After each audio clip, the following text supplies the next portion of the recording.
Hello.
Bună dimineața!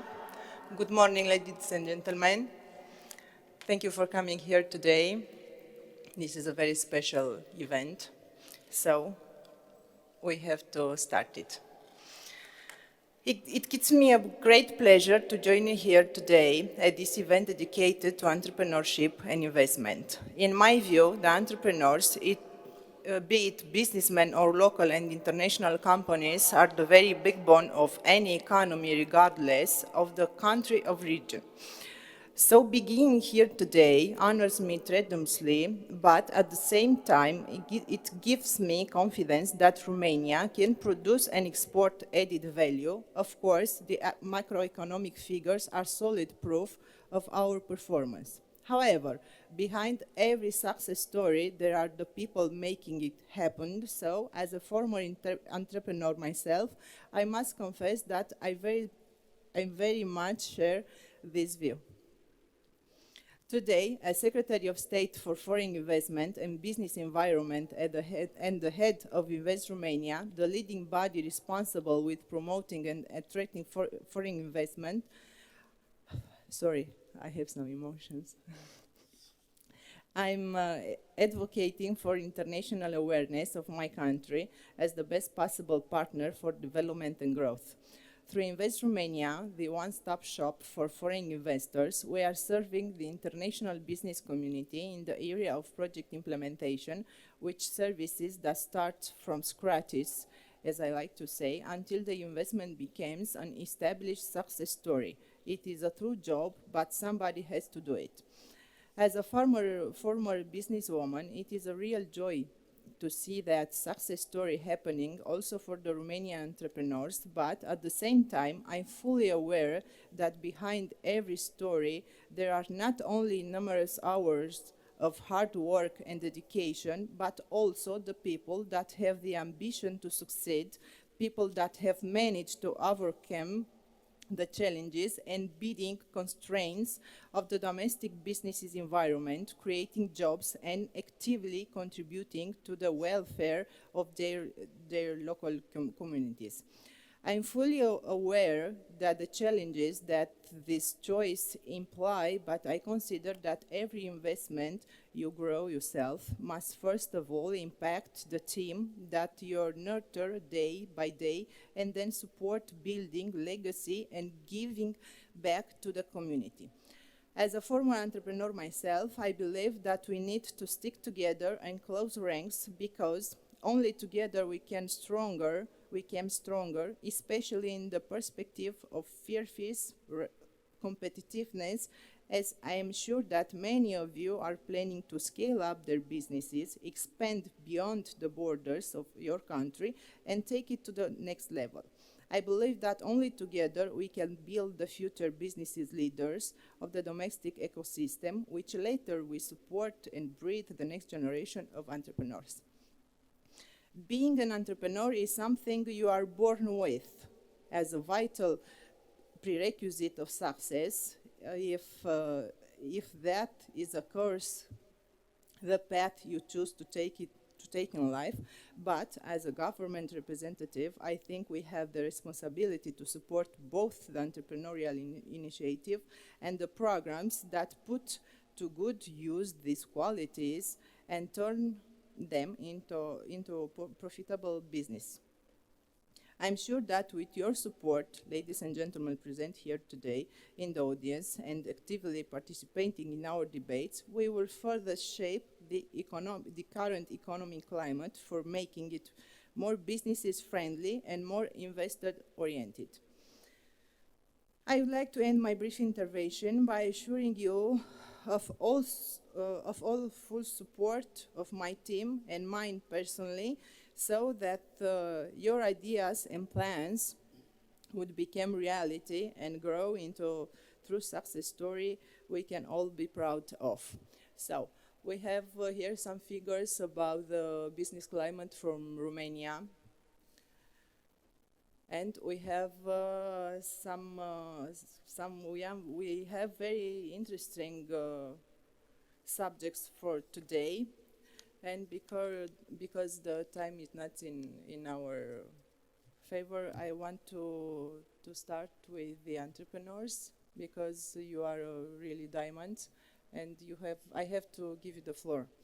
So first subject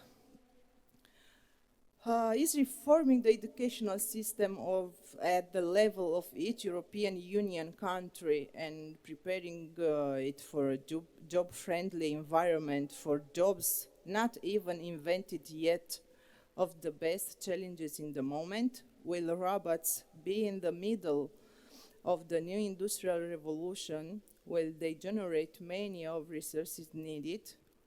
And the main question is, what role will robotics play in developing the future of the world?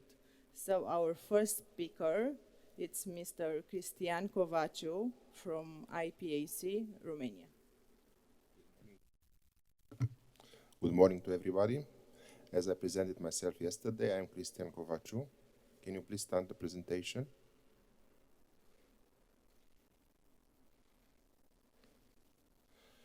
And for us, robotic is something what we started 20 years ago, and in this moment we are leading the ceramic business in the world with the numbers of automation innovations. And we were able, through automation, to be probably number one in the world. We are, in this moment, producing more than 1% of the world production in plates. And our goal is to keep our leading position in the world. So, where we are, it's not working. Yes, it's working. So, IPAC is a company somewhere in the middle of Transylvania. We started this company in 1990 with something like 100 German marks, and now we succeed to be, like I said before, in the top producers of the world.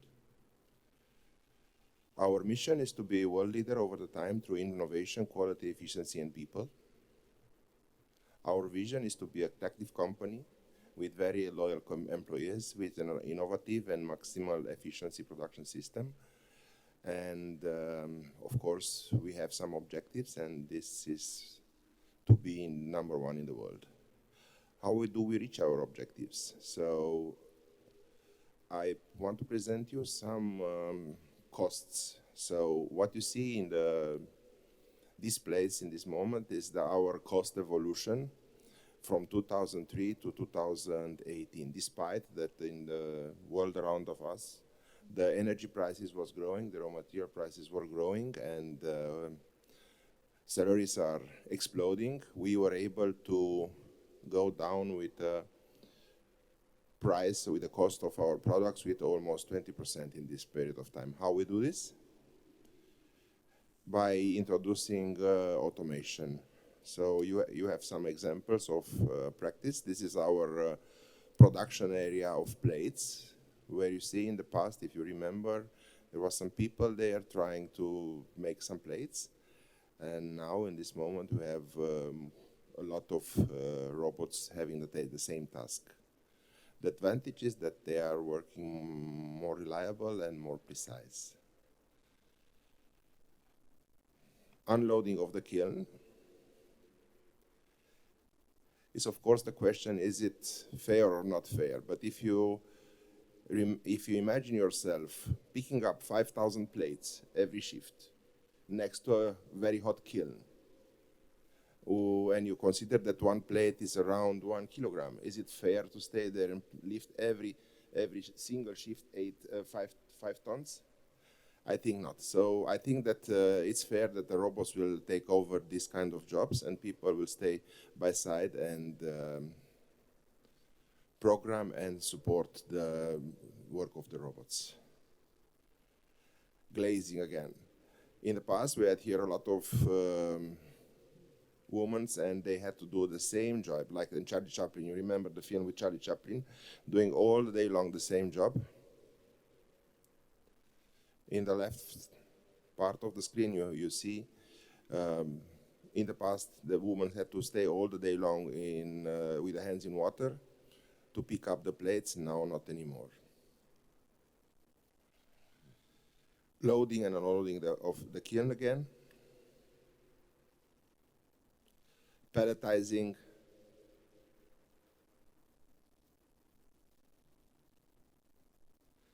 So one box like that is 18 kilograms. Imagine yourself picking up all the day long these kind of boxes. It's not a work for the people. These days, this is not done anymore by people, it's done by the robots. So what we do different, we create, before that everybody was speaking about 4.0, we succeed to connect all our machines together. We create our digital platform, and this we started again in 2000. And now when everybody is speaking about 4.0, we suddenly understand that we already have it. It was not our purpose to be a 4.0, but we have it. Innovation is part of our daily job, and we are continuously developing for new colors, new shapes, new materials. Digital printing is something what we have been the first in the world trying to translate from the painting, the hand painting, to the digital printing. You imagine in the past, making one of the plates on the right side, it would have been a job of 1-2 days for one worker. Now it's a job of 5 seconds of the machine, of a digital machine. So it's going white out inside, it's going out decorated outside. We are also entering in new businesses, so we are developing completely new technologies for the sanitary industry. We have been the first in the world pressing cups with handle, pressing cups with different technologies. And I was speaking all the time about robots, but this is not where we concentrate most. We concentrate more on people. So robots will not take over the jobs of the people. Robots will take over the jobs, only the hard jobs in very difficult conditions. Everywhere else, the people will stay in lead, and that's why we concentrate. We have created the German founding member of a German professional type school. We have a lot of internships with universities from, I don't know, we have some students coming from France, from Germany, from Romania, from Portugal. And we are very proud to inform you that our students team has won the Romanian Championship of Robotics and will represent Romania in USA. Where will be IPEC in 5 years? Where we'll see the future? We will see a company with happy people that are developing and supervising an automatic and self-regulating production process where no human will touch the product. What is self-regulating? We already start the deep learning of the robotics, and according to the feedback of the camera, the robot has to react himself to the process of the production. Thank you for your attention. Thank you. Yeah, it is a real success story from Romania. Thank you, Cristian. So, thank you very much. I will give the floor to Marlene Seychelles, entrepreneur from Malta. Good morning.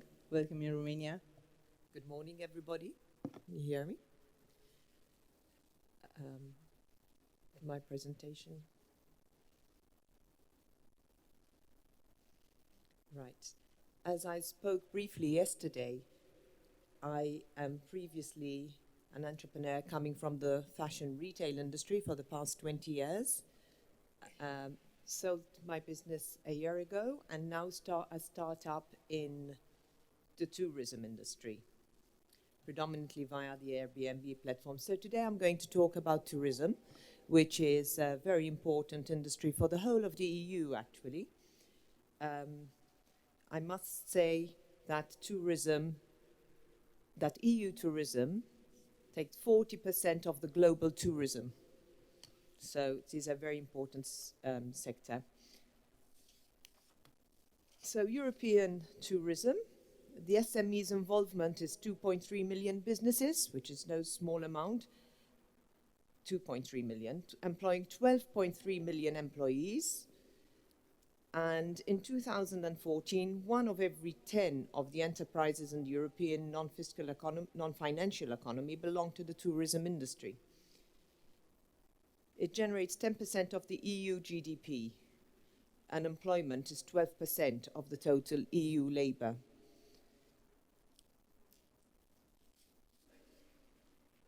Tourism is one of the key sectors of the European economy, with an increasingly positive impact on economic growth, regional development and employment. It's worth pointing out that the largest market share for the tourism in Europe consists of intra-regional and interregional tourism. If we want social cohesion in Europe, please keep in mind that tourism is a direct contributor to a number of local economies. And this, in turn, acts as a catalyst to strengthen regional cohesion across the EU. On an EU level, though, it's worth noting that travel, although linked, is not the same as tourism. However, this also creates the need for certain infrastructure that needs to be created for as well. The first and second Erasmus generations are part of the labour force. Maltese tourism, some small information about that.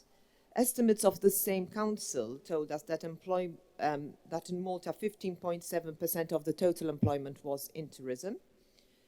The industry's total contribution was 27% of GDP and the direct contribution 14.2%. And this is the 27% is the highest share recorded within the Mediterranean region by a notable margin and well above the Mediterranean and EU world's averages. What are the current challenges that operators are facing? Distributors of traditional accommodation and tour operators' business model by Airbnb, Booking.com, Flight Scanner. Disruption of the disruptors. We have all heard that Marriott are entering the rental market and that Airbnb are purchasing a hotel group. The game changers, big data, Internet of Things, customerization, marketing efficiency, packaging services, flight accommodation, logistics and ancillary services, and the individual traveler versus the tour operator business. How can the EU create the right framework condition? The EU needs to ensure a labour force that is employable and adaptable, a level playing field between the EU and non-EU competitors, access to finance for SMEs, particularly for startups, is very important. Stronger regulation framework in the area of the platform to business. And ensuring that the technical and non-technical barriers are removed. For example, all payment cards, all payment forms accepted, and no language issues either.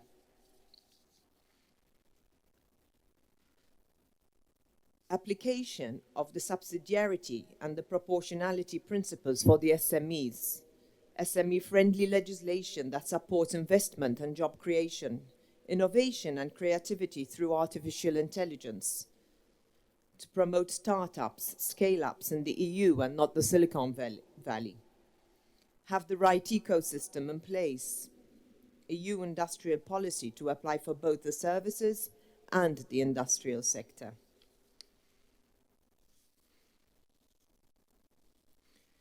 The entrepreneur's contribution to the EU competitiveness. Potentiality of the next Google or Amazon as part of the European startups. Provides enhanced value added to the economy, ensuring that the EU retains its leadership. Employment in terms of retention and creation. Investment in terms of urban and rural travel regeneration, and investment in research and development and innovation in terms of AI to improve the final product.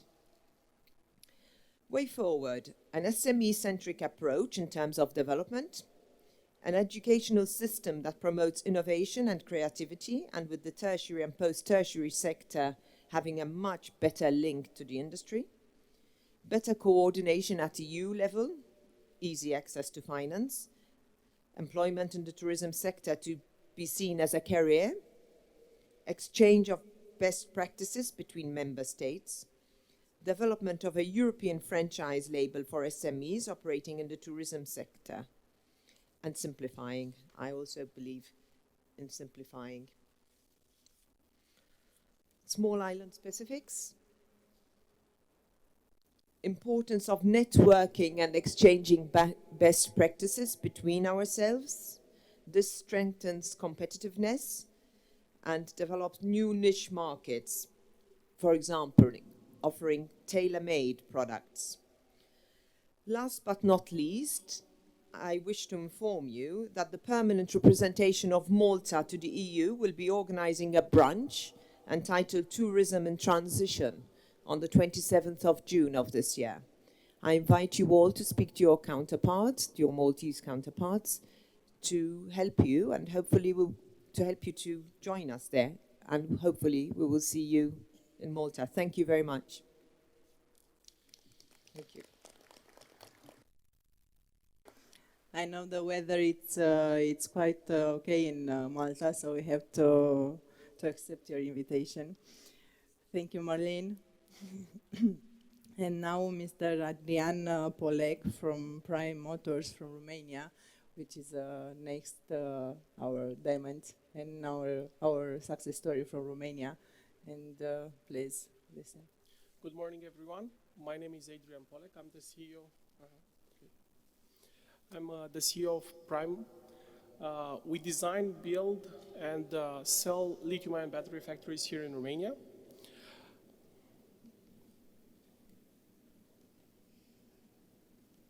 Okay.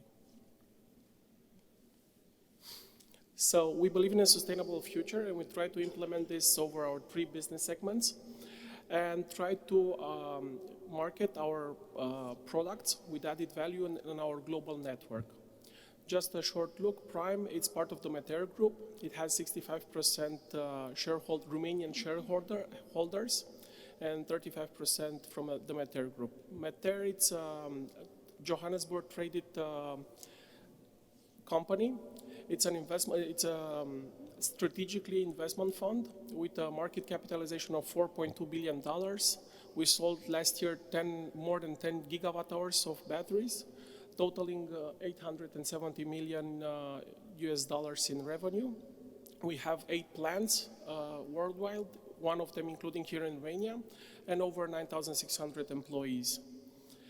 The 3 main business segments that we're having is transport, focusing on the automotive business, industrial and mining, especially in the construction machinery that is currently being electrified, and of course mining in South Africa for the mining vehicles, and energy storing system where we design large battery packs container-wise and also for the telecom business. This is our global network. In the red countries, we're producing and also selling batteries. In the blue countries, we're just selling it's our network of sales. And China and India, we're just offering transfer. We have partnership for technology transfer. This is our main product. That you have here a simplified architecture of an electric vehicle with the 3 main batteries: the traction battery that we supply, the 12-volt control battery that used to be the lead-acid battery, and of course the board-net battery that will be used in the autonomous vehicles. But we already supplied prototypes to automakers around Europe. Our approach is sustainability and relevance. Relevance, especially for our business, we try to achieve this through vertical integration, mass production, and of course proprietary chemistry. As a group, we try, being in the production area, we try to keep our global carbon footprint as low as possible. And of course, our batteries are a product that are in a closed loop as an energy system, comparing, for example, with the ICE engine, internal combustion engine, where you have to take the oxygen out of the atmosphere and put the CO2 in, or fuel cells, the same with water. Our product, it's not harming the nature and not making any transfer between it and the nature. We're recycling the batteries right now at 98%. We're striving for 100%, very similar to the lead-acid battery. And of course, through our investments, we hope to achieve a positive impact in the local communities. And being a global group, diversity and inclusion, it's the only way to work forward. This is our market share. We have a unique position because of the relationship that we already have with the automotive industry. In Germany, for example, we have 20% of the automotive. We supply 20% of the automotive batteries. In Romania, through Rombat, we're supplying more than 60%. In Turkey, through Mutlu, more than 75%. And in South Africa, through FMB, through our subsidiary company, more than 80%. This is the way we see the global transition from internal combustion engine vehicles to electric vehicles. We believe that all the vehicles will shift gradually to electric propulsion systems, mainly because of the lower total cost of ownership, given by the high efficiency of the electric motor and of the whole electric drive. You can imagine that the battery has more than 98% efficiency, and most electric motors out there already have above 90% efficiency, comparing to a standard gasoline or diesel engine, which has less than 40%. According to the graph, you can see that we believe that by 2025, the sales of electric cars will surpass that of normal gasoline cars. For Romania, why we invest in Romania, we see here a huge potential. We have two auto manufacturers in Romania, Dacia, Renault, and Ford. Dacia produced last year more than 300 vehicles, Ford more than 150,000 vehicles. If you put that with an average battery pack, if it will be an electric vehicle, a small battery pack of 50 kilowatt hour, comparing, for example, what an affordable Model 3 from Tesla has 75 kilowatt hour, the demand only for the Romanian market at the current production rate of 2018, it will be 24 gigawatt hour. Right now we're producing only 0.2. So there is a lot of room for scale up. And this is our master plan for Romania, past, present, and future. In the past, we built and certified electric vehicle here with Dacia Renault with a lower cost of ownership than a normal gasoline car. We built electric bus, and this year at the beginning we supplied prototypes to two Turkish bus manufacturers. We're building 12-volt battery and got nominated and qualified for serious production from 2021 with a German OEM. And of course provided battery management solutions and vertical integration in the battery pack assembly. For this year, our main focus is to finish the 200 megawatt hour lithium-ion battery factory, which is situated right here in Bucharest, in the outskirts of Bucharest. And for the future, of course, deeper vertical integration, and looking forward to scale up from 200 megawatt hour to 1 gigawatt hour, adding another 4 lines to the factory. And after that, to have a strategic partnership with one of the local automakers for the traction battery. This is our investment roadmap. You can see that we started last year with the 200 megawatt factory and hoping to finish it this year in November. Design of the gigafactory, it's already being done. It should be ready this month, and we try to submit for a permit next month and hope to start construction at the beginning of next year and finish it until the end of the year with an SOP somewhere in the middle of 2021. Okay? So if there are any questions, I will be glad to answer them. Okay. Thank you, Adrian. Yeah, this is a real success story, like I said. So, Peter Statev, ICT cluster from Bulgaria, our neighbors. Welcome. Sorry. Good morning to everyone. May I have my presentation also?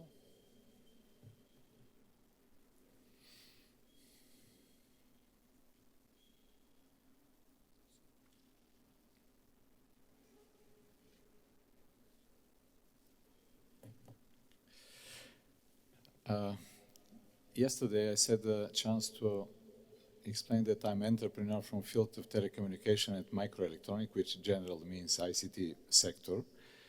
When I received invitation for this roundtable, I decided that it will be much better to express not only the position from point of view of my own business, but to express the position of 18 organizations, which ICT clusters from Southeast Europe and Baltic countries, which represent, we name it 3BS, Balkan, Black Sea and Baltic Network of ICT clusters.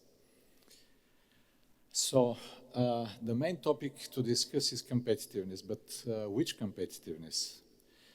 Competitiveness of single company, competitiveness of region, and national competitiveness or competitiveness on the European level. Of course, there are different measures to support this complex issue on different level of economical activity. This is number one. And second, what does it mean actually, competitiveness? You could have a very advanced product on service, but if there's no one to sell or to marketing, it's not enough. It's not competitive from the general point of view of economic. So before to resume the position of my colleagues from these 18 organizations, I want to make some remarks. First of all, competitiveness could be achieved through different manner. The very obvious is price, but it's not sustainable approach and typically has a low added value. Then optimization of the legacy industrial processes, mid-range added value, but capital intensive, and in what all the organizations from ICT sector are really very interested is in competitiveness based on intensive knowledge and innovation. It has the possible highest value, and it's not a random, but because of this in our sectors, the salaries are the highest salary in the economies. So based on over this, what is the challenge for ICT sector in digital age? First of all, dynamism. Everything happens so fast that it's difficult to follow the big technology changes or business models. And I'm not talking about the huge impact social network have on how we do business. What is the specific of the region of Southeast Europe? First of all, the region is dominated by small national states with very limited market size and purchase power. And this immediately limits the potential for growth if the entrepreneurs are looking to sell only on the domestic market. From the very beginning, we encourage startups to think globally because that's the only way to ensure the sustainable growth. Still, we have in this region high level of immigration of qualified workers, scientists and young people.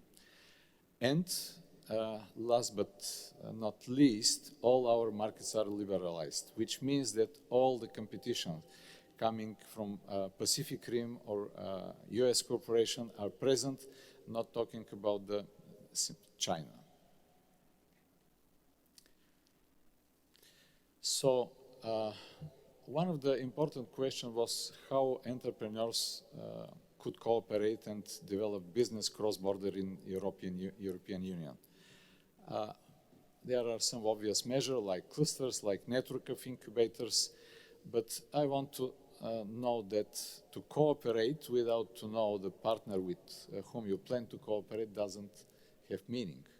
So the basis for cooperation is first of all knowledge about each other. Actually, that's why we created the network of ICT clusters, regional network of ICT clusters. But then cooperation must pass through the very important phase of building trust.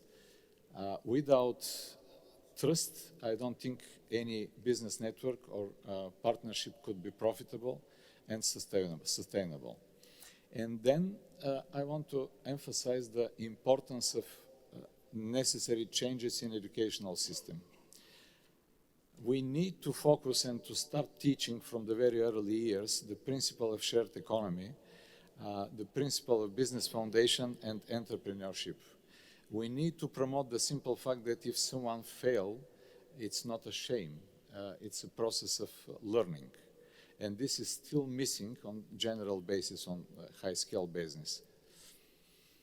The process of digitalization of all industries around the world started, and there are a lot of challenges. Here, I'm very happy to hear that the colleagues from Romania successfully implemented the robots in their manufacturing chain. And it should be promoted as one of the most successful examples in Southeast Europe. Robots are not the perils for the humans, it's only supporters. So we need not only to buy new technologies, but we need to do what my colleague really, I'm impressed what you did. We need to train the new kind of workforces, which are not afraid to work with the intelligent robots and with the intelligence in the network. So, based on all said before and based on my experience on a regional basis, I decided to resume what could be done, at least from the point of view of our network being on EU level or being on national state level. First of all, and this is the biggest challenge, the Commission and the European Parliament need to ensure fast elaboration of common market, not only digital common market, but common market, without the barriers, without the local protection, without the hidden protection measures. Then free move and free location of people, products and services. It seems obvious, but it doesn't work today. And then to ensure effective and unified intellectual property rights system, let me to give you an example. Together with my colleagues, we applied for a patents probably 10 years ago in field of microelectronics. After the patent claim, we received patent confirmation from US in a year and a half, Japan, South Korea 2 years, in Europe 7 years. A Munich-based European Patent Office spent 7 years, during which the patent applicant must pay to support their application. So you can see that with this style of managing of intellectual property right, we cannot compete with US or Pacific Rim. And then we need to boost maturity and evolution of investment society and tools. Yes, in Netherlands, UK, Germany, France, Spain, the system for risk investment are less on more investment, but they did their first step in Southeast Europe. And if we are talking about the global market, this sharpened difference between the West and East, North and South, must be close, must be re-engineering. I will not talk about what can be done on national states. I would prefer to have a further direct discussion on the topics each of us will promote. Thank you very much for your attention.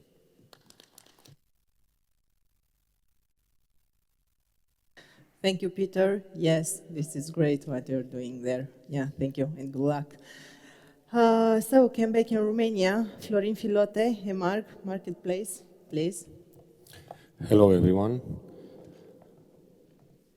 Thank you, Madam Secretary, for the invitation. We are delighted to be here. I decided today to present you our success story. eMAG was launched in 2001 by Romanian entrepreneurs. And now, after 18 years, we managed to become the regional e-commerce leader. We are present in 4 countries, Romania, Bulgaria, Hungary, and Poland. And our main mission is to enhance, through technology, our clients' life by helping them save time and money. But until this moment, we had a lot of struggles.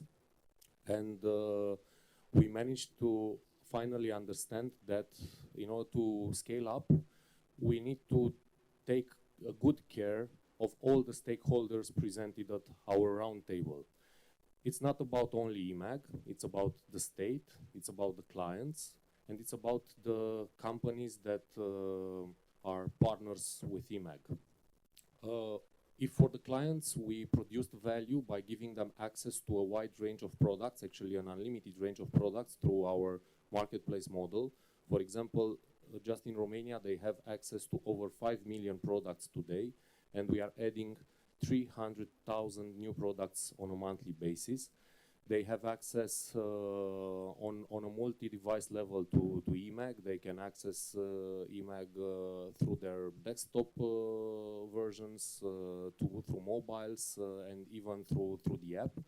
Then we understood that in order to give value to the clients, we need to launch the marketplace vertical, which helped us to enlarge our assortment of products. Through the marketplace vertical, we are giving our partners, our sellers, access to our pool of clients. We have in all 4 countries over 7 million clients today.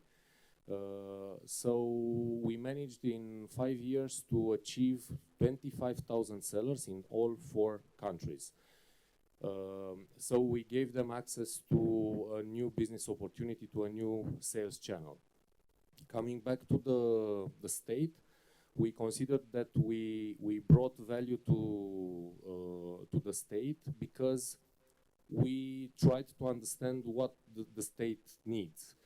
Actually, we found out that the state needs a very strong SME sector. So through the marketplace sector vertical again, we managed to onboard new sellers, to make them consider this sales channel as a new opportunity for them. And only last year we have onboarded 2,000 new startups, so companies that were launched in 2018.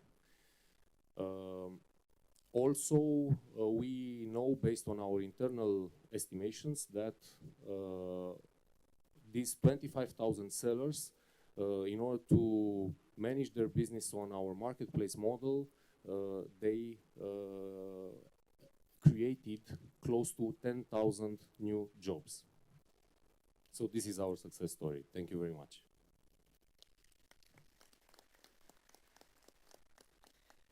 Not far away from Startup Nation. Yeah, thank you, Florine. We have to say bonjour to Frédéric Lassienne. Good morning, welcome. Bonjour. Thank you very much for inviting me first. I'm here presented as French, but I could be also presented as Romanian, as I'm in the country for my company is in the country for a very long time. But in my personal history, Romania has been very, very important. So now, as a CEO of the company, and you'll see how Romania is important in our strategy. As a CEO of Pentalog, I'd like to introduce the idea of the company, which is to disrupt IT outsourcing and consulting through web platforms and software products. This is what we do. To do that, we have 2 HR platforms under the brand name of Skill Value, which was a startup created in Romania, by the way. And those 2 HR platforms are one for IT assessment, programming skills assessment of programmers, and the second one is about freelancing. So the people that we assess, we then propose them as freelancers on the market. So that's first 2 platforms. And then we have one outsourcing and consulting platform under the brand name of Pentalog, which are collecting worldwide the intentions of companies, digital product companies, to outsource or in the need for consulting. And then the last technology that we own is another platform trying to match. It's matching algorithms between those 2 environments, the resources one and the demand one. So those ones are automation processes to find upsells and cross-sells opportunities between the HR staff and the consulting staff. We are also the happy owners of a corporate investing fund called Pentalabs that we created in 2012, which has invested so far in about, I think it's 27 companies, mainly in France and US. And we have exited, as of now, we have exited of 4 companies, and the program is already positive. So who are our customers? Our customers are digital natives company from all over the world, through that fantastic reach that our web strategy allows us. And those digital natives, it might be or early birds or it can be up to GAFAs. We have a GAFAs customer. I also can quote TripAdvisor as a customer of a company, or Rakuten Germany. So from very, very early birds to very large digital natives. And we provide them with ideation and design services for our agency of New York and Paris. We also provide them programming services, IT operations, support, digital marketing. It means that after we have helped our customer ideate and design and develop, technically speaking, the product, we also help them sell the product worldwide, the go-to-market. And we also help them with IT recruitment and IT freelancing. So about the figures now, we have about 1,100 employees, and 780 are in Romania. So this is why I could be presented as a Romanian guy myself. We have about 10,000 freelancers onboarded on the platform. 500,000 programmers in our assessment tools and challenges for programmers worldwide, 500,000. So 250,000 digital decision makers. So people who can make the market. So we find the resource first, and then those ones we can make the deal with them. So the value for our customers is to work with one of the most agile companies of Europe. This is how we're seen by our customers, and we help them accelerate their tech and marketing roadmap like crazy. We intend to provide them strong acceleration. And top quality design and tech. If I finally look at the result, we have an average growth of 15 to 25% yearly. It's average. Seven salespeople only to handle the whole sales with a global reach, which is extremely few compared to our industry, thanks to the automation of our business and this disruption. We have a global reach, and the EBITDA of the company remains at the highest standards of the industry. Thank you.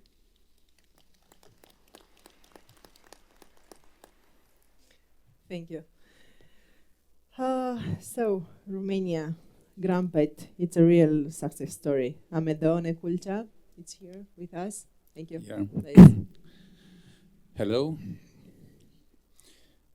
First of all, I want to thank you very much for the invitation. It's a great pleasure and honor to.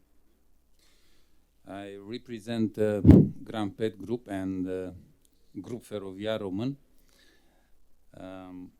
Grampet Group was settled in 1999, 20 years ago, and now is acting in 10 countries.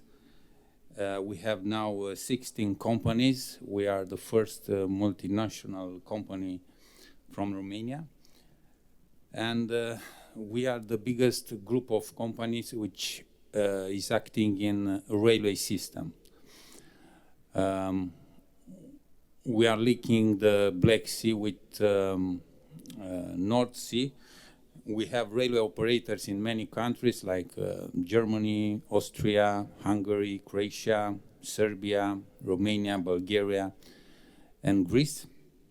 And today I will try to speak some words about connectivity and innovation in railway system and IT engineering. It's hard to think about connectivity without remembering memorable moments in history that are real examples of strategic thinking and vision. One of these is Darius' first incredible postal system created in 5th century before Christus. The network of roads and its system of post stations, inns and stables provided a 300 kilometers per day ride speed, the same as that which must to be provided today for freight wagons. If 2,500 years ago the construction of a network of infrastructure like that of Persia seemed insane, today the lack of performing networks in any European country is considered to be the result of the lack of administrative competence or bad intent or even both. Rail transport takes place in a network to which the access is very regulated, being the most restrictive in this aspect. This stems from the need to strictly respect the principle of the impenetrability of a clearly defined space already occupied by moving entity, the train. Under this condition, the railway transport process is governed by strictly regulated informational processes that have used the telegraph at the beginning and are currently using the computer system very intensively. In fact, in Romania, the railway systems was among the first to benefit from the implementation of computer system, 1970 in last century. Grup Feroviar Român, with the support of Information Technology Institute, both member of Grampet Group, has developed and implemented in last 8 years 17 digital application and has 10 more in the developing process. And it should be underlined that about 80% of this are creation of engineers from Grampet Group. Thus, the digitalization covered some of the most diverse activities of the company, from the classical ones that are subject to any ERP, accounting and financial, to specifically operational ones, train programming, wagons and locomotive monitoring, commanding of the staff, and especially commercial ones, transport cost calculation, customer relationship management, and more. In recent years, several GFR apps have been highlighted because they had a significant impact in improving the comfort that our customers enjoy in their relationship with us. The first application is electronic consignment note that move most of the transport contract issue into the online environment, providing customers with a friendly tool that helps them to not make any mistakes while writing this essential document. The app has already been adopted by about 80% of our clients. Another app, Shunting Expert, which was awarded as the most important railway invention last year by Club Feroviar and Romanian Railway Industry Association, solves in a simple and inexpensive way the exact localization of thousands of wagons that are shunted and which stand on rail industrial platform with high volume of shunting. This app has already been implemented in both Rompetrol refineries and is insistently demanded by OMV Petrom. The specificity of the transport sector, which required the emergence of distinct branches such as transport law in the legal sphere, transport economics and transport engineering in the technical and economic spheres, makes the digitalization process in this field a very specific one.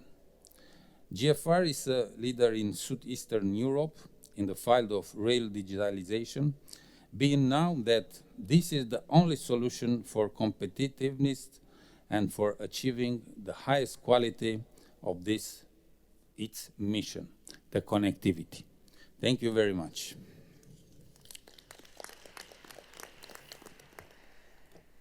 We are still waiting to traveling by the speed of the light, so I think in 10 or 15 years, yeah. So, thank you, Amedeo. So, Hungary, Zsolt Nagy, inventor automotive. Please, you have the floor. Good morning for everybody. My name is Zsolt Nagy from Inventure Automotive. To tell you the truth, I don't bring you a great presentation about our company because we are a much smaller company than the previous ones. But I would like to give you an insight in a very niche field where we are in. This is the telematics, vehicle telematics, and our special power is that, as I previously mentioned last night, is that we are reverse engineering. We are a reverse engineering company, and as I see, and from competitiveness aspect, it's a very important thing that there are only plenty of companies. It means approximately 6 or maximum 10 companies all over the world who focus on that field where we are on. Basically, Inventure is a scale-up company on the after-sales vehicle data market, and as an OEM independent in-car technology enabler company, our special power is that we can read the internal communication network of all the type of vehicles. Why is it a special power? The internal communication of the vehicles is not public, the protocols, and just partly standardized.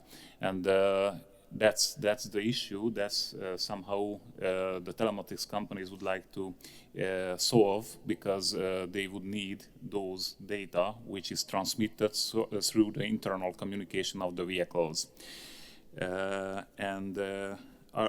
And what we do and what is our business, basically we have a contactless sensor. We can read the internal communication of the vehicles, and we do a protocol conversation, and the output of our device is those parameters like fuel consumption, odometer, RPM, and so on.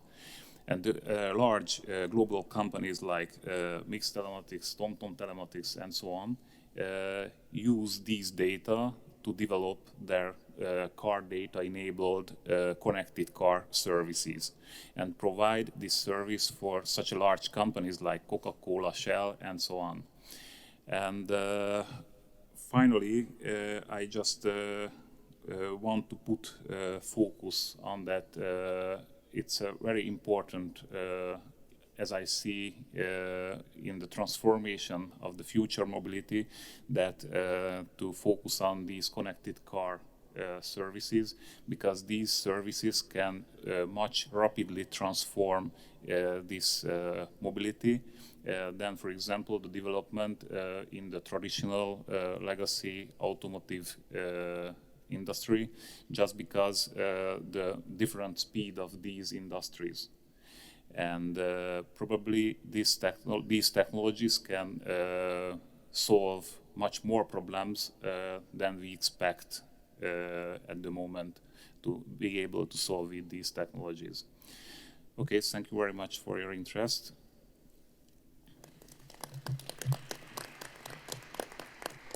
Thank you, and good luck. So, Mr. Daniel Farmache from Romania, back again. Sorry. Thank you, Madam Minister. Thank you for coming. Just waiting for the presentation to pop up as well. Pretty much in your spirit. I would not like to necessarily present our success story, but rather make a point about something that we as an European community need to be successful, but not many people think about, which is the point that Amedeo made a bit earlier, infrastructure. Just very quickly about, oops, does it work? Almost. Just very quickly about us. We're a Romanian company, a group of 5 Romanian companies with revenues of about 100 million euros. 25% of our revenues come from abroad, mainly dealing with Germany, Poland, Belgium, Sweden, and Greece. We build and own telecom infrastructure, energy infrastructure, and industrial infrastructure. We've been around for 22 years, and we have 600 employees, mainly in Romania, but also in Poland and in Germany.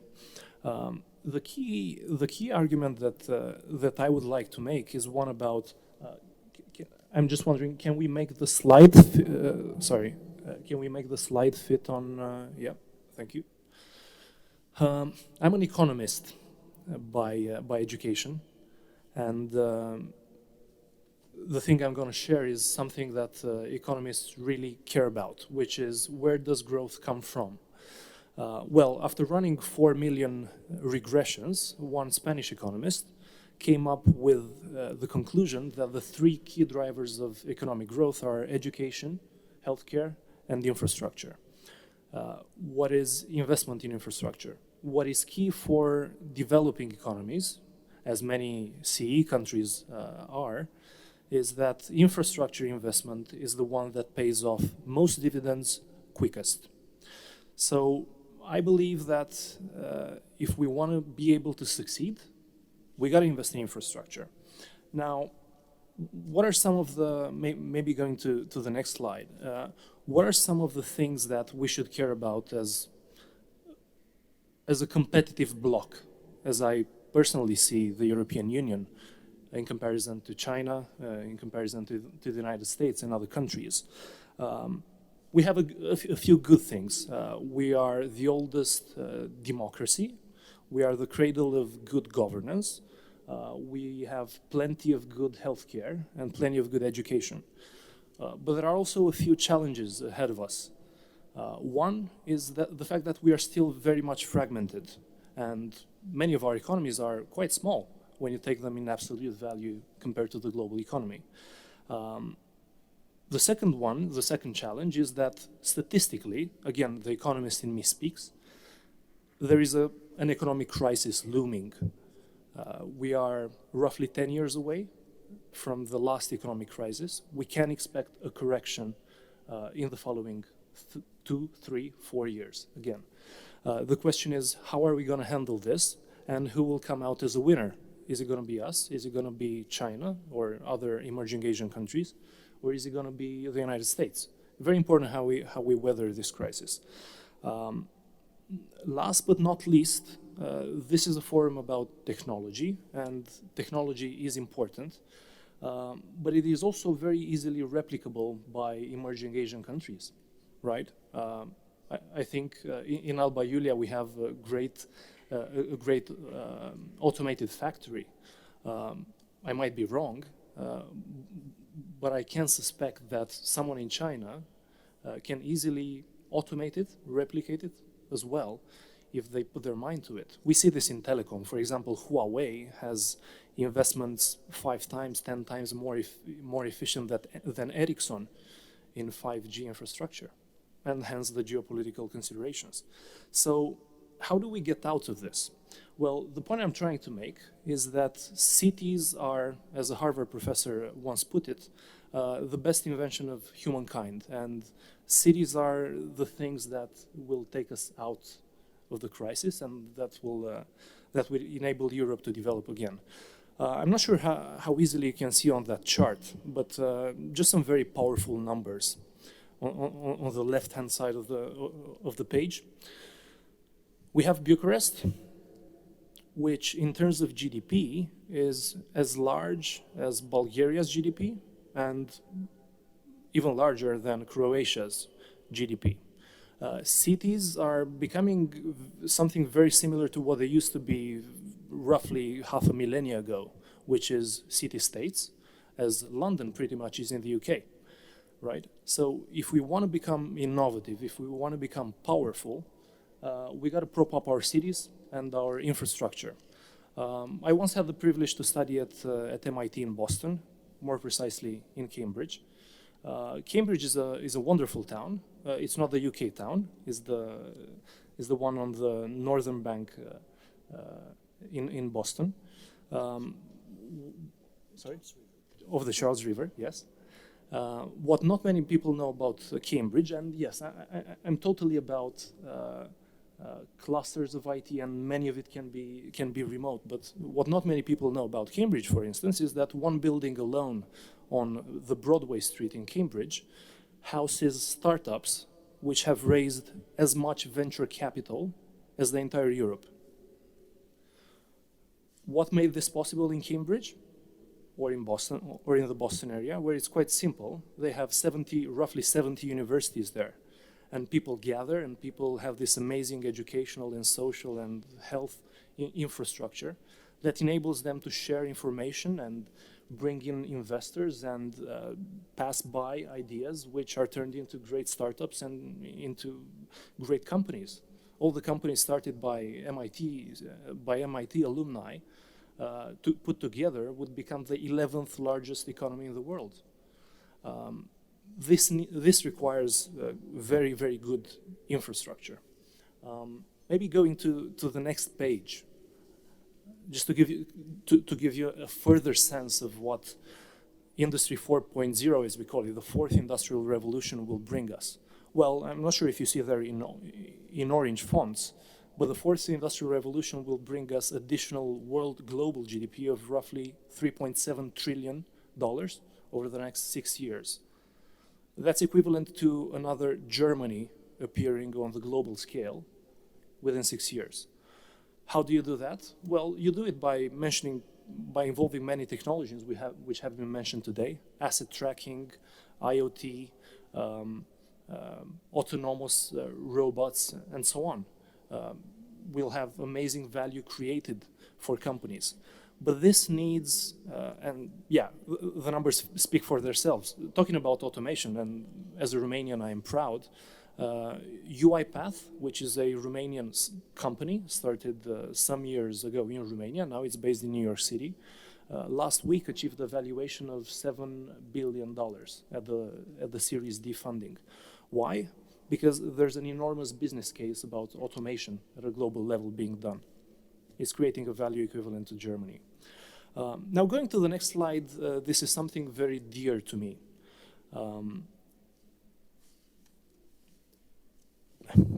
You see some snapshots of last month's last month's issue of National Geographic magazine. National Geographic is a great magazine, but they rarely do one-topic issues. Last month's issue was solely about the cities of the future, and I invite you to read it. It will become clear to all of you how cities such as London, such as Boston, such as hopefully Bucharest in some time, will be the key to European Union's growth. And if you want to make them work, we got to invest into transport infrastructure, into digital infrastructure. Yes, fiber optic. Not many people know that one self-driving car in 5 years' time will consume something around 5 terabit of data per hour of driving. This is equivalent to what 3,000 people consume each day at home and at work. Everything I've mentioned will need fiber, will need infrastructure, will need good transportations, great sensors, great programming, and clusters of innovation and of education that will make people thrive. And I think this is the key to making Europe work. Just raising the topic to some of my ante speakers. Going to the next page, just a sneak peek into Internet of Things. IoT, so many applications, from the way we use chairs in a meeting room. Societe Generale BRD in Romania applied this seamlessly in Romania, already saved 40% of their costs, to the way we use water. Yes, in a not so distant future, National Geographic put it, we'll probably have sensors of how much water we consume at every tap, at our offices, and so on, because it will become important. IoT, I totally encourage it. It should become a norm, because it will make us use resources more efficiently, and it will make us become closer to nature and to grow, finally. Last but not least, because this is a privilege organized by the European Union and by the Romanian government, just an idea of what authorities and what state actors can do. On the next slide. Last year, in June, my company went to Select USA. Select USA is pretty much an Invest Romania of the United States. They welcomed us with three ministers, some 13 governors of states. And the key point they wanted to make, and yes, they also invited us as a medium European Union company, as a potential supplier to American infrastructure. The key point they wanted to make is that infrastructure is so important and it's so enormous a task that not even the United States alone has sufficient resources to build infrastructure at the pace and at the quality they need. And they need every arm possible and every dollar possible, be it from the US or being from abroad, to invest there. The solution, it's clear for the United States, is not only government money, but it is also private-public partnership money or pure private investment. They're willing to make this work for the United States. They want pension funds to put long-term money in, to invest in infrastructure. I was talking to Amedeo earlier about the railway needs of Romania and how there's a market failure of not being capable to build, to deploy state funding to build a railway in Romania. We need to find a model to make this work, even with private money. And companies like ours are available to put some skin in the game here. Select USA attracted some 21 billion of investment alone last year. And if we are to learn from it as a European bloc, yes, we should encourage PPPs. We should encourage a predictable regulatory environment. We in Bucharest as well, I didn't mention it, but our group of companies, one of them is Net City. Net City is the Bucharest fiber optic network. It's a PPP framework contract based on a 50-year concession agreement with the city of Bucharest. We still have 39 years remaining out of it. Predictability is important for us. We are willing to deploy dozens of millions of euros, but predictability is important for us. And last but not least, I think Mr. Statev mentioned it. Yeah. We need a framework that supports enterprises and that provides finance for enterprises. I think this is it in short. If we want to be able to innovate as a European Union economic bloc, if we want to be able to get out of the next crisis successfully and be able to compete even better with China, with US, with all the emerging economies, we gotta prop up the things that enable innovation, that enable entrepreneurship and investment, and one of them is infrastructure. Thank you.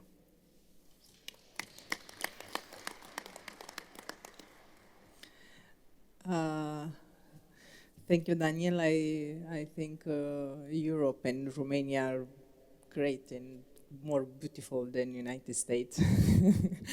And thank you for your presentation. Thank you. So, Michael Sherry from United Kingdom, I think he wants to talk about. Good luck. Thank you for coming.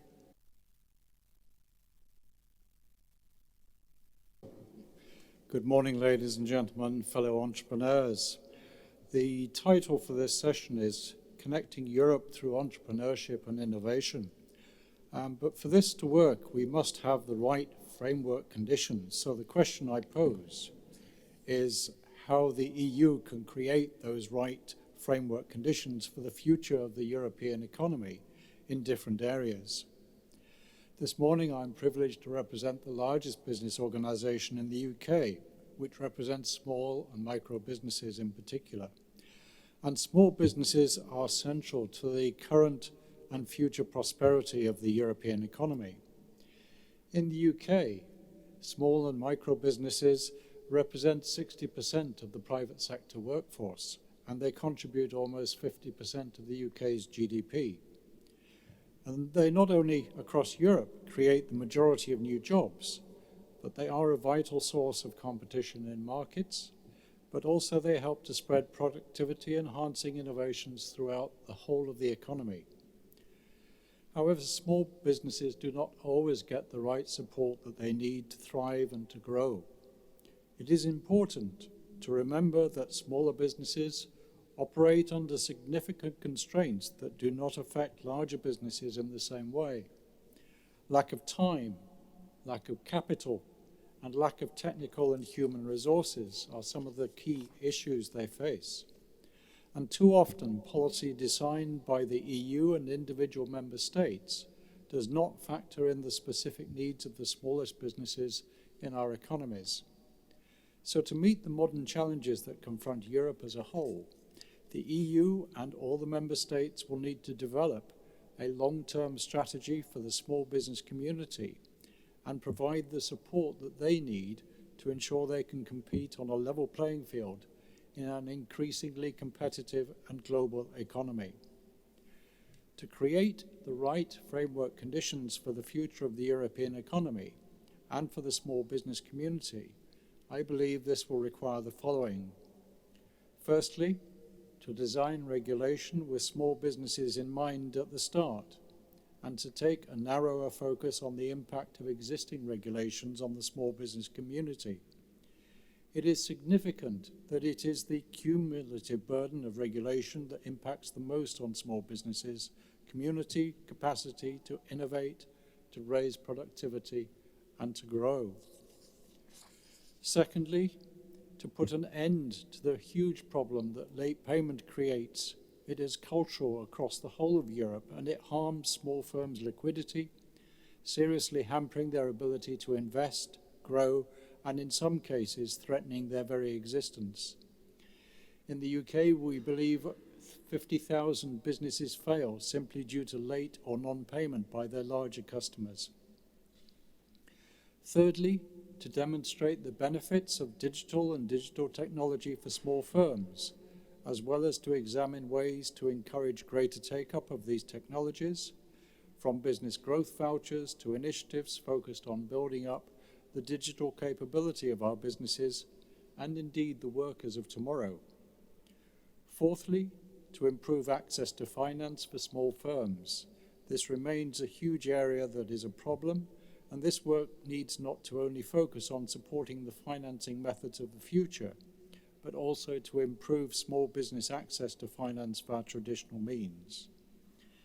And we need to ensure that business can continually invest, thus creating more jobs, but with the skills of the future.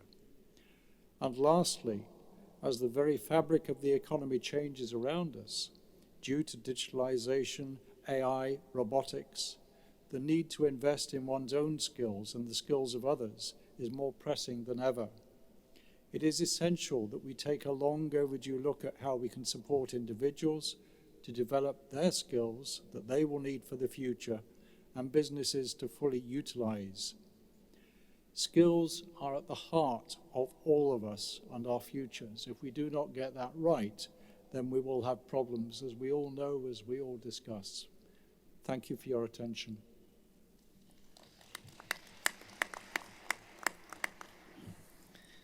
Thank you, and good luck with your agenda. So, Croatia, very nice country. Irina Weber, sorry, yeah, hello.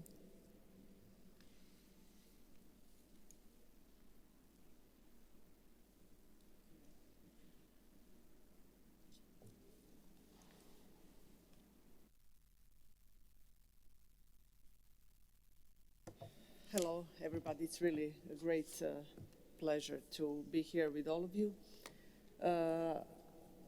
The group that I'm representing is a bit different than my colleagues, as I understand, because we are, as I mentioned briefly yesterday, quite large group with considerable revenues of almost 6 billion euros and operating over 6 countries. But anyhow, digitalization and the moving towards IT is also crucial for us, although we operate in quite traditional industries like food production, agriculture, and retail. Just a couple of words about the group, since it's a new name, a new group, which started operating from 1st of April. This is the new group which has been formed after the insolvency procedure of former Agrokor, which probably a number of you know, because this bankruptcy procedure was quite significant for the region, not only Croatia, but Slovenia, Bosnia, Serbia, Montenegro. This heavily had a huge negative impact on the economies of all the countries. However, it is quite a successful story after all, because after less than 2 years, the settlement has been reached, and now the group is owned by mainly international financial institutions, domestic banks, foreign-owned banks, also investment funds from UK, US, and approximately 40% ownership from Russian banks. So we have quite a challenge to operate within such a diverse shareholding structure, but at the same time, this is a great opportunity for us. So,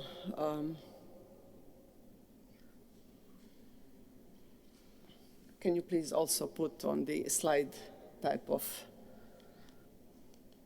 Okay, so you will see that in retail we have over 4 billion euros in revenue, in food 1.1, agri 300 million, and non-core businesses, which is consisted of over 70 different businesses. And actually this was one of the reasons that the group went into insolvency, because the very acquisitive but not very driven by corporate governance and discipline in debt repayment.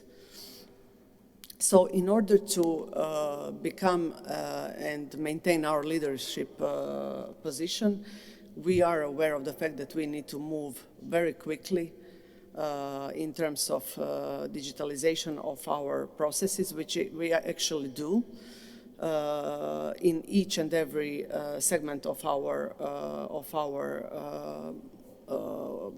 daily routine. These are some of our. It's quite. I'm sorry. It's very inconvenient to flip this way, but okay, I will manage. So, you know, we range from water production to frozen and ice cream production in a couple of countries, edible oil, meat production. But anyhow, we plan on enhancing our turnover and profitability, definitely through different levels of digitalization. Interconnectivity, digital data, automation, and customer interface. Also through our loyalty programs, we have a huge opportunity for client relationship management, because we have a very strong data pool of our habits of our clients and how they behave. Also in agriculture, although it's a very traditional industry, we already implemented informatization or robotization of daily production through drones, which actually oversee and help us plan all the activities on the field, to even precise planning of all the activities on the field. Anyhow, I wanted to raise a number of issues, as our colleagues did, particularly Mr. Cherry just before me. And we have been discussing this over the last 2 days.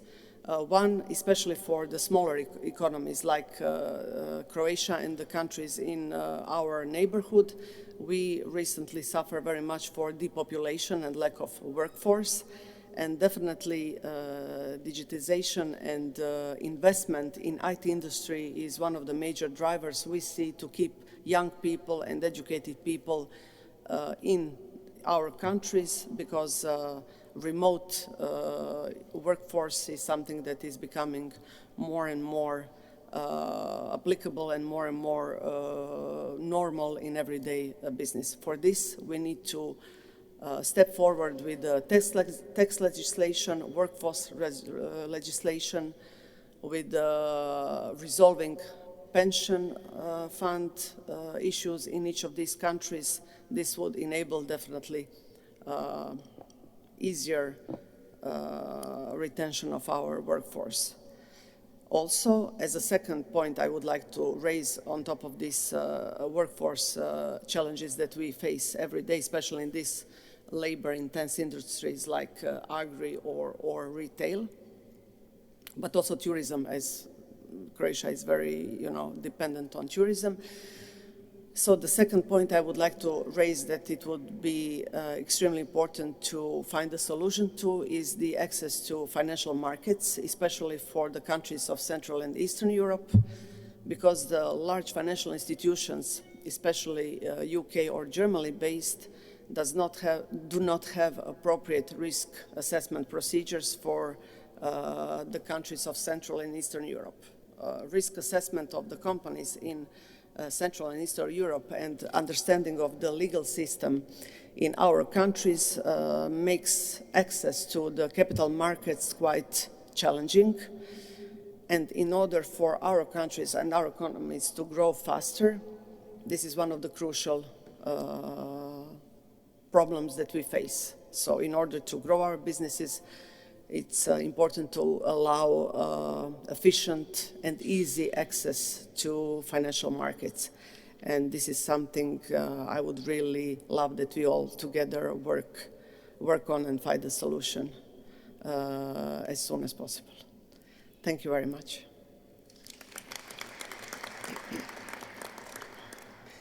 Yeah, thank you. Very interesting success story I hear today. Like I said, the time it's not from our side. So we have only 10 minutes for free discussion, questions, if you have.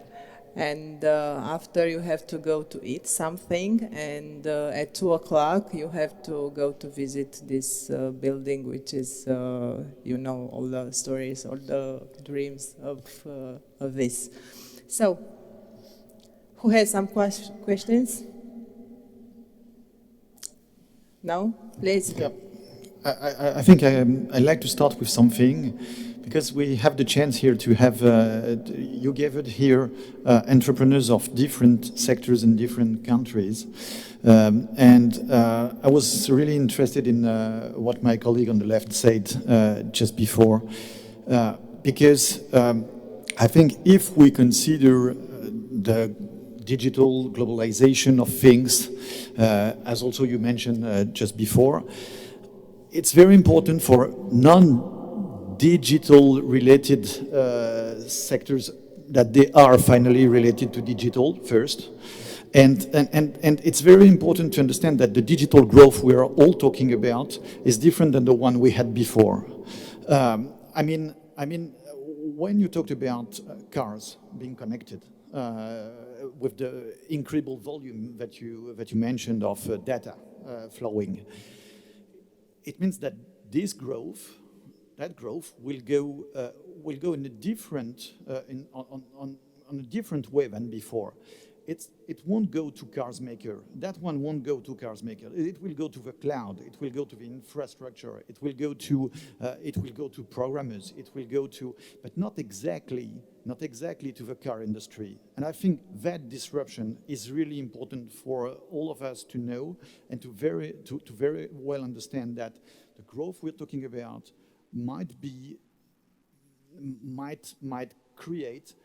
will challenge the rest of the industry. strongly, very, very strongly. The way we will use our cars in that future will be very different. There will be, thanks to the connection of my car to the cloud, I'll be able to utilize it with other people. And that means that there will be much less cars. So it's very important for everyone in the economy, and I consider myself as an economist too, and I think it's extremely important to think that with the right approach. If we don't do nothing, we are not in the cloud today. We have no GAFA company in Europe. It doesn't exist. In July or August, I was in California talking to one of the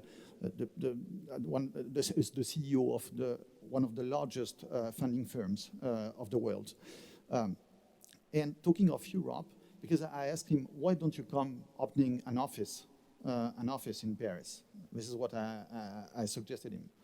And I said, it's not possible today to create a startup that would generate itself, its community. So it's possible to create it in the US, but a startup cannot really generate its own community, its ecosystem. Its ecosystem in Europe today. Why? Because it needs money. It needs lots of money. If you want to create a GAFA, you need guys like us, like I'm still talking for this fund, guys like us being able to put 100 million, 200 million, like what had been done at UiPath, and more. And you know what? It's really hard to do this in Europe because we don't know what's going to happen next in the other country next to. If I decide to invest something in France because it's Europe, maybe in Austria, in Hungary, they will do something different. And this is something that really stops. That really stops not stops, but slows down the investment on European startup. And this is why we cannot create a GAFA in Europe. So we need alignments. We need real alignments. We need to allow the flow of capital. Why doesn't it exist? A European. It's extremely hard for us to quote a fund acting in Europe like Sequoia does it in the US. It's very difficult because it doesn't exist a German fund or a French one or an English one who would play a significant role in every single state of Europe. The flow of capital in Europe doesn't exist. German investors, they invest in Germany. French investors invest in France. And that's a problem. That's a major problem. And I think that all our industry of products, Europe is still good at making products, but Europe is not good in the cloud. And the next is about the cloud. So I really would like to underline what my colleague on the left said about this. We need to be very aware of that. We need to be very aware that the value is in the customer and the customer is in the cloud.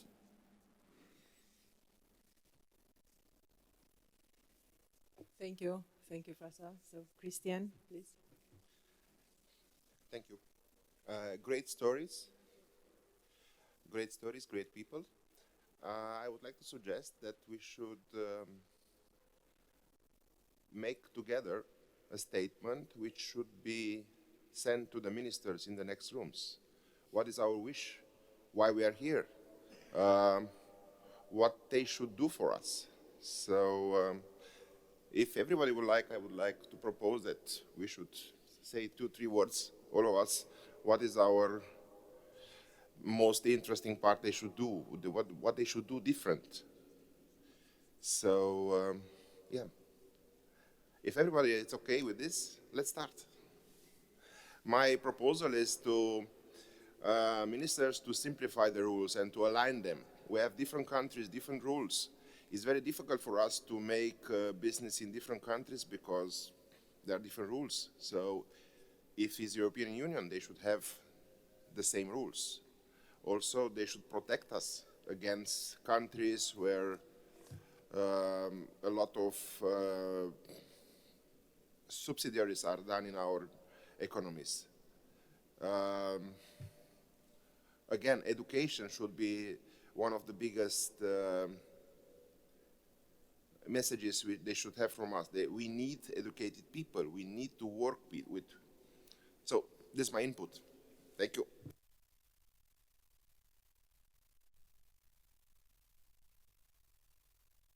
Please.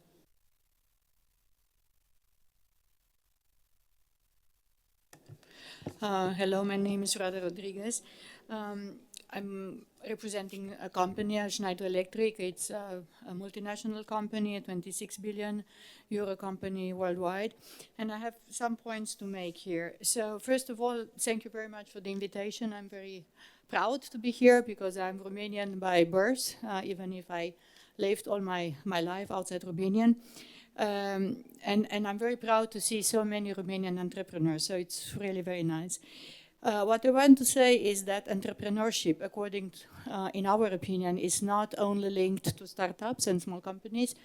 Entrepreneurship is something which we are as a big company promoting every day, and I don't think that you manage as a company to remain successful long term if you are not entrepreneurial all the time.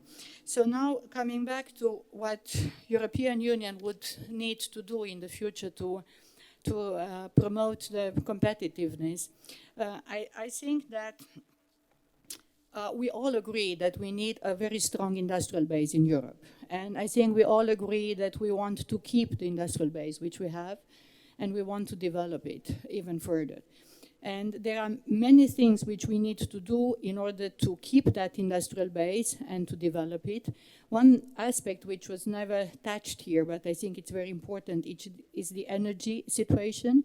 In Europe, industries are paying today a higher price for electricity, and we all know that without electricity, we are talking electrical vehicle, electromobility, we are talking autonomous driving with a lot of that all will be a lot of energy intensiveness in the future. So energy is an aspect which is very important to be competitive. Of course, we discussed digitization and digital infrastructure, another one. Education, I think it was very many times discussed, and it is very important. So for all of this, in our opinion, we need more Europe. More Europe, it means we need a digital Europe, we need energy Europe, we need harmonization of the standardization and regulation. So I think that if all the efforts goes in the direction of harmonization, alignment, and less, so a new, let's say, a new approach and a new balance between openness, which we all want. We want to be a very open single market, but also protecting our European interest. Thank you. Yeah, thank you. Please. Thank you very much. Good morning. My name is Ani Potimata, and I'm coming from Greece. I'm not exactly an entrepreneur myself, but I represent a newly founded non-profit organization named Hellenic Production Industry Roundtable for Growth. This was established 2 years ago in the aftermath of the crisis, and somehow taking lessons from the crisis that erupted heavily Greece. So this organization mainly is trying to demonstrate the contribution of manufacturing industry for job and wealth creation in order to be able to rebalance a little bit our growth model. Produce more, innovate more, and export more, because as you probably know, the crisis in Greece was not just a fiscal or debt crisis. We had twin deficits. We had huge deficit in our commercial account. And this was to a large extent due to the fact that we were not producing and not exporting enough. So this initiative is linked to the necessity to try to change a little bit the growth model of the past, in combination, of course, with the broader European initiative for industrial renaissance, for the design of a European strategy for industrial policy. So I would like to thank you very much for the invitation. I'm very happy and very proud to be among you. Thank you for the extremely interesting presentations. Just I would like myself to focus, to point out on 2 points which were raised by other speakers before. I fully agree that innovation and digitalization are the keys for securing competitiveness in EU economy. But I also believe that we have to create a level playing field all over different regions and countries in Europe in order to make sure that everyone will be able to follow the trend, and not only the champions in terms of countries or companies. For us, for Greek enterprises, this is of an utmost importance because energy costs, as you mentioned before, our energy cost is much higher than on the EU average. And in addition, you probably know that the access to financing is very complicated and very expensive also for great corporations and enterprises. So to conclude, the completion of capital markets union, which will facilitate the capital flow, the equal terms of financing for European corporations, and the completion of the energy union, the energy interconnection infrastructure for electricity and gas. There are plans, for example, to proceed to interconnection with Bulgaria. This is of utmost importance for us because it will contribute to a lower energy cost. So I think, to conclude, that if we are conscious that it's for the benefit of the EU economy, that all regions and different countries is to the benefit of the EU to be able to follow the trend and be able to innovate and contribute to the competitiveness of the EU economy, we have to try to deal together, firstly, in order to resolve some fundamental, some competitiveness disadvantages between different countries and regions in the EU. Thank you very much again for your attention and for the invitation.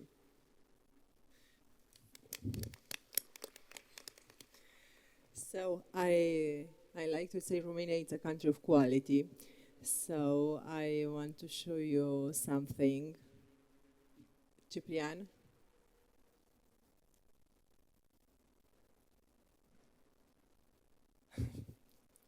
It's okay, thank you.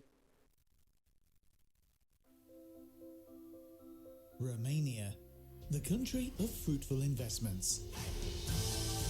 Nowadays, Romania is the perfect destination for successful investments. Member of the European Union and NATO, with a strong market economy and remarkable macroeconomic balances, Romania achieves the performance of a spectacular evolution with the highest European economic growth in 2017, 6.9% of the gross domestic product, thus being classified as the emerging market with the fastest development in Europe.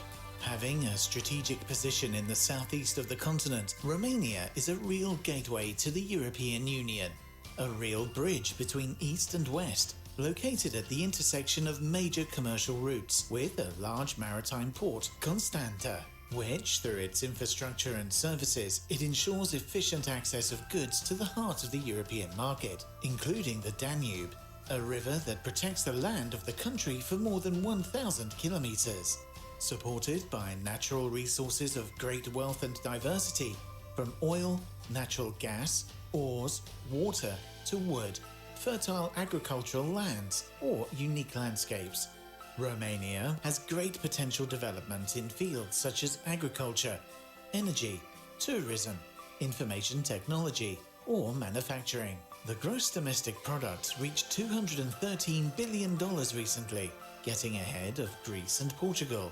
With one of the lowest public debt in Europe, equivalent to 34.9% of GDP, with nearly $11,000 per capita income, with a median gross monthly salary of $1,100, and strong university centres that provide well-qualified workforce, Romania offers one of the most attractive business environments. Romania has the second lowest tax burden in Europe, 26%. Romania has been and remains a country of performance, work and ingenuity. We pride ourselves on the first electric lighting city in Europe, Timișoara, on the first extraction and refining of oil in Ploiești, on the first jet plane made by Henri Coanda, on Ana Aslan's first geriatric institute in the world. Ana Aslan is the personality that laid the foundation of this branch of medicine. Cybernetics, sonics, biospeleology are all sciences whose concepts were created by genius Romanians. As well, they created the pen, the cholera vaccine, and insulin. Our tradition continues. Today, Romania has one of the fastest and most advanced internet networks in the world. A powerful development of information technology with the participation of major companies in the field. And it also has an expanding industry. This year, near Bucharest in Magurele, the Romanian scientists put into operation the most powerful laser in the world. Recently, the prestigious Le Monde newspaper titrated that Romania has taken from France the crown of the largest corn producer in Europe, with record yields on other agricultural crops such as wheat, rye, rapeseed, sunflower and grapes. We are both envied and praised for the most beautiful paved mountain road, Transfăgărașan. We were blessed by the incredible complexity and biodiversity of the best preserved natural area in Europe, the Danube Delta. We were also blessed with a bohemian capital, Bucharest, where the charm of Little Paris can be enjoyed from dawn to dusk. The Black Sea coast surprises us with its magic, in which the pleasant fatigue of prolonged nightclub entertainment is scattered during daytime on the fine sands of the welcoming beaches and in the waves of the Black Sea. We are unique through the spirituality of the meaningful epitaphs that have crossed the fame of the merry cemetery of Sapanta, through the unique blue of the Voronet Monastery, through the medieval myth of Dracula. We are respected for our hospitality and for our ethnic and religious tolerance. In Romania, people of different ethnicities and different religions live in harmony. Orthodox, Catholic, Muslim, and other religions. There is no discrimination or intolerance on the part of anyone, in any field, and even less in business. Any good faith investor is equally welcomed and supported by law, authorities, and public opinion. All these realities make Romania one of the safest and most efficient business destinations. New, remarkable opportunities open up with the government public-private partnership program, based on a dedicated law designed to stimulate strategic investment.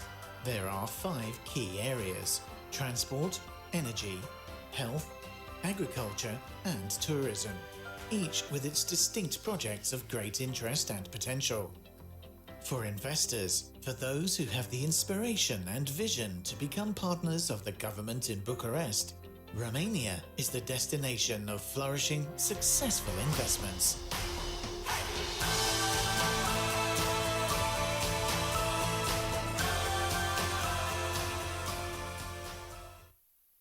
So, thank you all. Good luck with your businesses. And thank you for coming, Romania. Please come again.